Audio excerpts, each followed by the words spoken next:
All right, guys, welcome back to another installment of Making Progress. I believe this is the fifth one. Let's check. Yes, we are on the fifth one. There's quite a few things to talk about, so let's just jump right in. I made a list, okay, on some scratch sheet of paper. Scratch sheet of paper. By scratch sheet of paper, I mean just some random music. Really popular piece by Giuliani, Allegro. I tabbed it out for my students.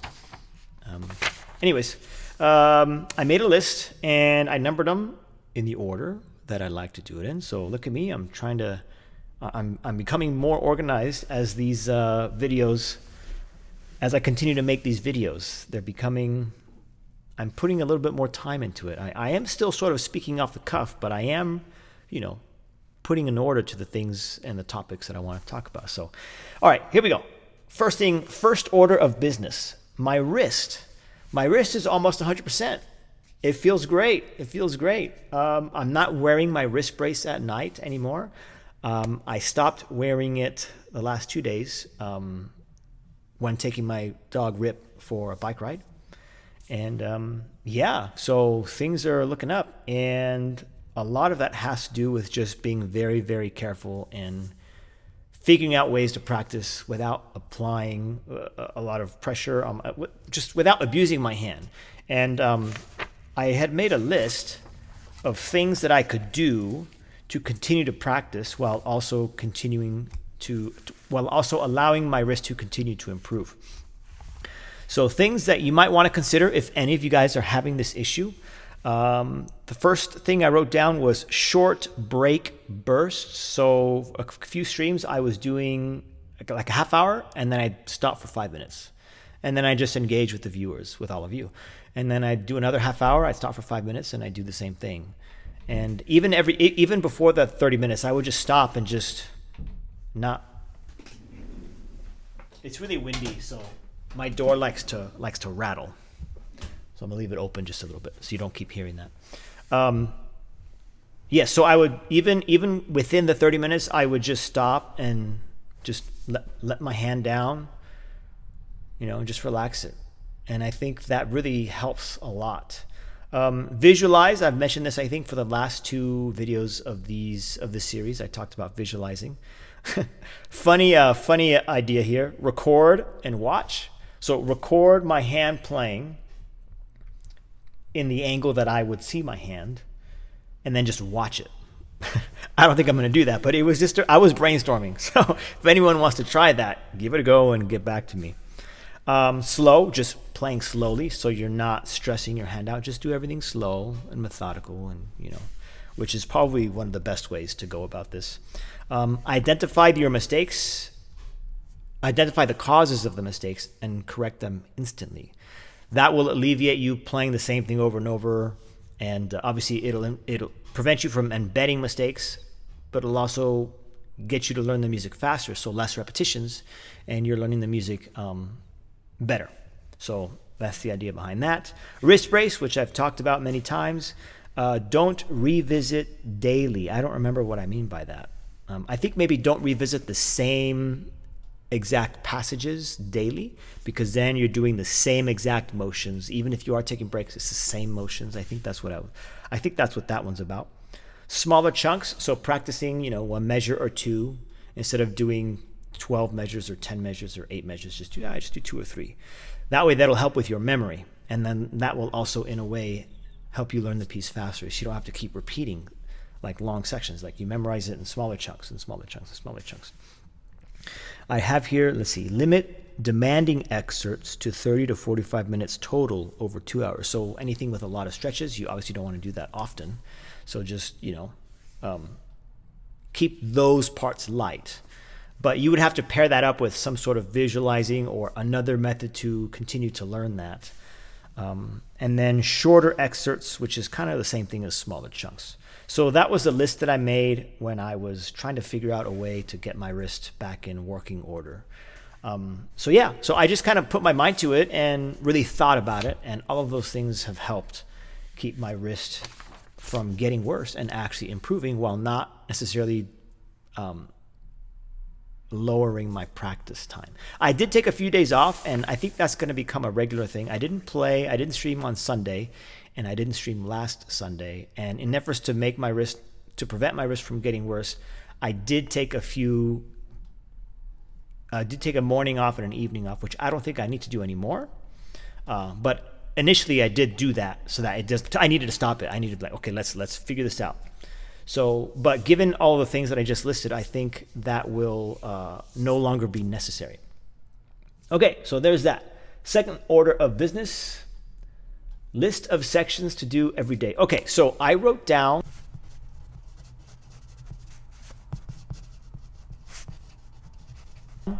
all of the parts of every piece that I've been working on recently.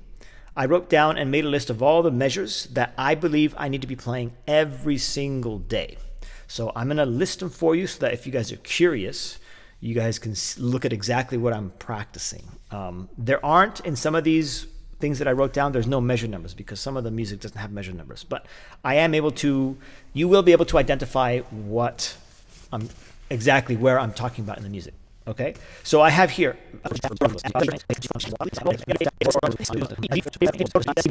and I wanted to see if I could do all of this in one sitting, and I was able to do almost all of it in one sitting, but I was engaging with the viewers, so over 2 hours, I got through everything except through Cordoba. I got through about half of the listed measures, but I didn't get to the end. So I think if I were to focus, I can get through all of that in 1 2-hour sitting. So those are the things that I feel I need to do every day. I did not list the double.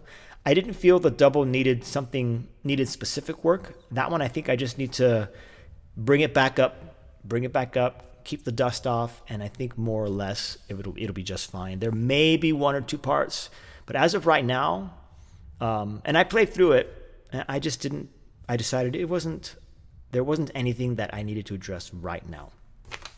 So there's that. So in a way, I've been able to write down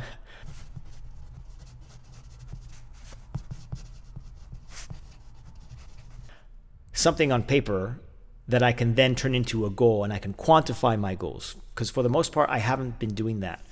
I haven't been specific about what can I work on and how do I know when I get there. But at least it's a start. I'm still, it's just my nature to just kind of free flow, you'll work it out, but writing it down is a big deal. So this is a huge step in the right direction. So there's that. Every day I got to do that, which means one session would just have to be that. So I don't know how I'm going to fit it within my 2-hour stream in the morning and 2-hour stream in the evening. Maybe I'll do something in the middle of the day that's not streamed where I can just focus on that, because those are the very serious parts those are the parts that I'm afraid of, is what I'm trying to say. So I need to make sure they get my focus completely. So something to think about for the future. All right, let's see. Number 3, silent. Oh, perfect. This is exactly what I was just saying. I'm considering having a stream where I do not engage with the viewers. I know you guys are not going to like this. Hey, life requires sacrifices. Okay, but I think it's important for what I just said. Making sure my focus is entirely on these parts that I'm afraid of. So I don't know how I'm going to do that. Or maybe it's going to be a part of the stream, or maybe I'll just add another 30-minute stream in the middle of the day, or a 30-minute after the 2-hour session. I don't know. But I think it's important that I have a session where I'm only practicing the music, but I do want to stream it. So I could call it a silent sesh, a serious sesh, no talking sesh. I don't know. I'll think of a name. But I think that's something that's going to have to take place moving forward, especially as I get closer to the concert date, which I'll talk to you about. Oh my goodness. And that's what I have here on number 4, concert date. Okay. So I've talked about this concert many, many times on stream. I even think I mentioned it in the last progress video, but very briefly, the reason I'm doing all of this is because I want to have a concert. And I think I can have everything ready by around Valentine's Day. So have a nice fancy Valentine's Day concert at the local winery.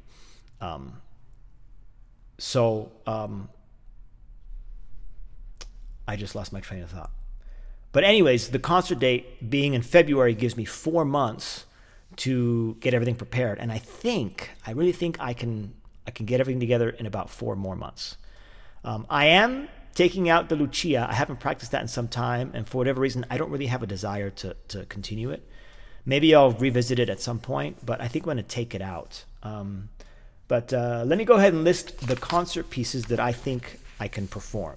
So, which is basically the pieces that I already listed with the measure numbers. So we have Cordoba, which is by Albeniz. We have the Bach Suite. I spelled suite wrong. Sutie, S-U-T-I-E. Got to flip that. Villalobos set, so Prelude number 4, Prelude number 5, and the Valsacciolo. I also put down Estrellita. This is a Ponce piece, and I was thinking maybe I could learn a couple of his preludes and make like an easier set of pieces. So like 2 of his preludes or something, or I don't know, 2 other simple, short, pieces by him to go alongside the Estrellita, because Estrellita, it's a very beautiful piece, and I feel like I should play that, especially for a concert that's going to be on Valentine's Day. And then I have duets with Ricky. I don't know if he's going to be available or if he wants to, but since I've been working on the music on the duets, I like to perform them with him at some point, so we can add that to the potential concert, to the set list, I guess you would say. So yeah, 4 months, and we should be good. So that means, let's calculate the hours. So that means let's say 30 days. 30 days every month, 4 months, because it's October, November, December, 4 months. 30 days, 4 hours a day, 30 days. So that's 120 hours in a month, 4 months, so 480 hours. So essentially, more or less, 480. Oh, you know what? I didn't discount the Sundays that I'm not streaming. Well, let's just say 450 to 480 hours left of practice before the concert. So maybe I should do like a countdown on the stream, have 480 hours next stream, and then next stream 478, and then 476. I think that could be a nice little touch, nice little addition to the overlay. Let's see. So that's 5, 6. Let's talk about, okay, so this was a chance I took, and I think I made the right choice. So I've been having, for those of you that have been watching my stream for a long time, I've been having issues with my index finger for a very long time. I kept complaining about it when I first started streaming, and it's just always been an issue. I've played with a longer fingernail, a shorter fingernail, but I've never seemed to figure out what's going on. And I think I figured it out. Well, I didn't figure it out, but I went ahead and I took the advice from Pumping Nylon, which I've had that book for 20 odd years. I don't know why I didn't do this before, but basically, and I'll take a picture of it. I don't want to hold it up because it looks kind of silly. I'll take a picture so you can see it. So you should have it like here or somewhere. And basically, I made the ramp continue to rise. Instead of keeping it a very smooth sort of U shape, I just made it continue to rise, and that's made all the difference. Oh my goodness. It's surprising how just that one little thing, and everything just falls into place. I'm no longer worried about using my index finger. I'm not scared it's going to snag. I don't even think it snagged once. If it has, it's been once or twice, and I can't even remember that it snagged. So this was a great chance that I took, and I'm going to leave it like that. So I'm just going to try and keep the shape. I'm no longer going to do the sandpaper because the sandpaper is going to file down the side that needs to be kept long so that the ramp continues upward. So no longer going to need the sandpaper for that, and I don't think I'll need to use it anymore, to be honest. I feel like I've figured it out, yeah, I can set the sandpaper aside and not think about that anymore. All right, let's see, what else do I have? Oh, I put down still not qualifying goals, but I think I mentioned that already. I sort of am. Like I said, I'm writing everything down.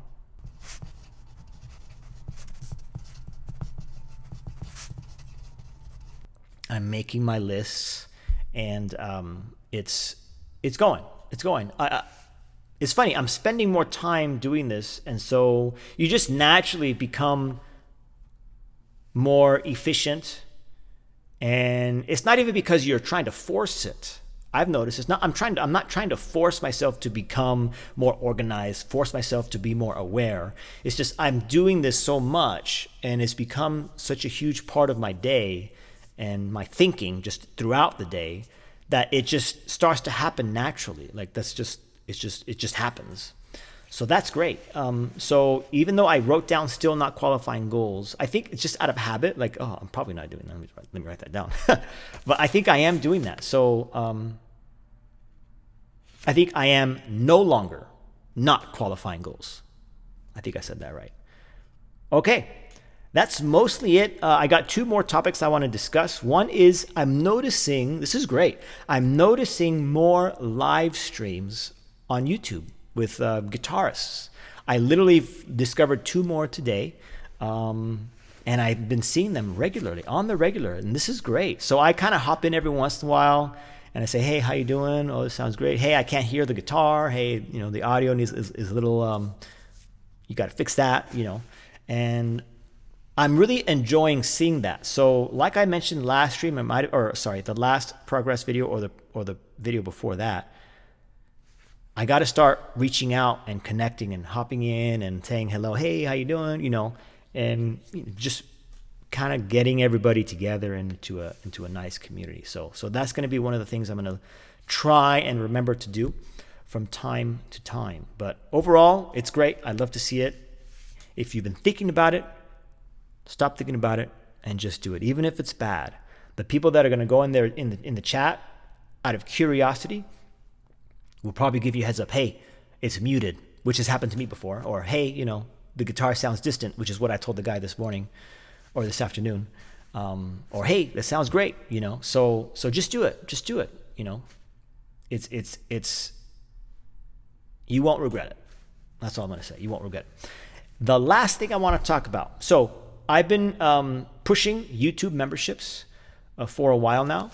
$2.99, $2.99. Cost of 2 Costco hot dogs and 2 fountain drinks with refill. All right. I say that all the time. But anyways, I've been pushing, that was my sales pitch. I've been pushing my YouTube memberships for some time now, and we're just over 20. I think we're at 22 members. And what I want to do is I want to have I've been wanting to have YouTube members content for some time, but I wasn't sure what to do because it's only $3. It's not a lot. So I wanted something, but not enough where they're learning. I don't want to give away, this is going to sound a little capitalistic, as a capitalism, but I don't want to give away all of my lessons for $3. Say, oh, come on, I can't do that. Because then the people that are signed up for my Patreon, by the way, you can sign up for my Patreon, $10, $15, or $25. $25 will get you the highest tier, over 300 videos, right at your fingertips. All right, that's part of my sales pitch. I'll stop there, but I could talk about that for a little bit. The sales pitch. But anyways, the people that are signed up for my Patreon, they're gonna. I would imagine they'd feel a little like, oh, why am I paying this much if you're just gonna give it away for $3 on YouTube? So I thought about it, and what I want to do is I want to do something fun. So I could do early access. Oh, well, everybody does that, and it's not really. It's a perk, it is, but I don't feel it's enough. So what I'm going to do is I'm going to do a game night for all my YouTube members, and I'm going to stream it for everybody to see, okay? But the only people that can participate in the game night are the people that are my YouTube members. So that's the idea, and I already mentioned that in my Discord, so people are going to start giving some suggestions.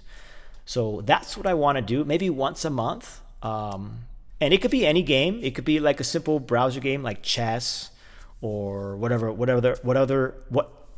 other browser games are available. I can't do anything too serious. Like I don't have a PS5. I don't have the new Switch that came out, So those are sort of out of the question. But really simple game nights. We could even do like a board game and, just we can announce what we're doing, right? So we can move other people's, pieces, on our end when they say, hey, I got this, and then you just move it. We could do that. I'm sure there are card games we could play either with actual physical cards or like a browser version of those card games. And then I thought about Steam. I know Steam is a thing. That would require a bit of work for me and my YouTube members. I don't know who would want to put in the extra effort to do that. But yeah, I do have an old Switch, the first Switch, but I kind of don't want to go through the effort of plugging it in and all that stuff. I don't know how difficult that would be. But yeah, something that's easily accessible and readily available and easy to set up. So that's sort of what I'm considering for YouTube members. But again, I'm going to make sure everyone can watch so that it becomes an incentive. So yeah, and I believe that's everything. Thank you everybody for watching. I feel like I'm making progress. I'm definitely improving, and it feels great. So thank you everybody. And I'll see you in the next one. All right, guys, I forgot. I need to make sure I have a guitar. I realized this last week. I need to make sure I have a guitar on the thumbnail. So